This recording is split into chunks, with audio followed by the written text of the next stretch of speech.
I built the Jagdpanther for my tank skirmish game starter set, which left me with an upper hull and turret for a Panther I wasn't using.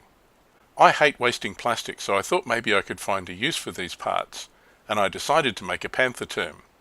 A Pantherturm is a Panther tank turret mounted on a steel or concrete base which can be buried, and creates a bunker with good armour and strong anti-armour punch. These were widely used in Italy as part of the Gothic line and other fortifications to slow down the Allied advance. The Italian terrain was well suited to this sort of defence. In this photo from the Imperial War Museum collection, you can see the Pantherturm has been placed in a commanding position to control this valley. These haven't even been dug into position, just dropped on the ground. This captured Pantherturm is being inspected by General Alexander in Italy in 1944. Pantherturms were also used in the defence of Berlin, being dug into streets and crossroads to try and stop Soviet tanks from taking the city. As you can see from these pictures, these bunkers saw a lot of action. They had a low silhouette, making them hard to spot, and they had good armour and a hard-hitting gun. Older turrets, or turrets taken from damaged tanks, were used to build these emplacements.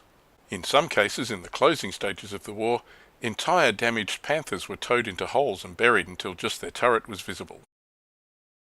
So I've got my turret. This is a Panther G turret, with late cupola and extra chin armour on the mantlet. Most Pantherturms used older turrets, and often the cupola was removed and replaced with a simple hatch. However, late versions did use this type of turret, and some retained their cupola, so we're okay here. I'm making a Berlin Pantherturm. These were often dug into roads and pavements, so I'm going to use some cobblestones to mount it on. These are some plastic cobblestones from a train scenery manufacturer that I bought years ago and never used. They'll come in handy here. I used a saw to cut the sheet to fit onto a large base. This is a laser-cut MDF large base from Back to Basics. I find these very useful for terrain bases. After trimming to size, I use PVA to glue the cobblestones to the base. I cut the centre section of the spare Panther hull out to form the platform of the turret. My cuts were rubbish, but some sanding let me even them up a bit. The platform is only just larger than the turret, and this is sort of big enough. I assembled the turret as normal. At the moment I haven't fitted the mounting peg underneath, but once I glue the mounting to the base, I'll drill a hole in the base to accept the peg. The mounting glues onto the cobbles with plastic cement. To be totally realistic, I should probably cut out a bunch of the cobblestones in this section and mount the turret in this hole. I didn't want to spend the time, but if you do this, it will make this more effective. So that's the Pantherturm constructed. One day I'll get around to painting this. The turrets used as bunkers were a variety of colours and camo schemes depending on where they'd come from. Some even had tactical markings and turret numbers. Battlefront have an actual Pantherturm kit with a great looking base. This is the page for it on their website. Here are the stats.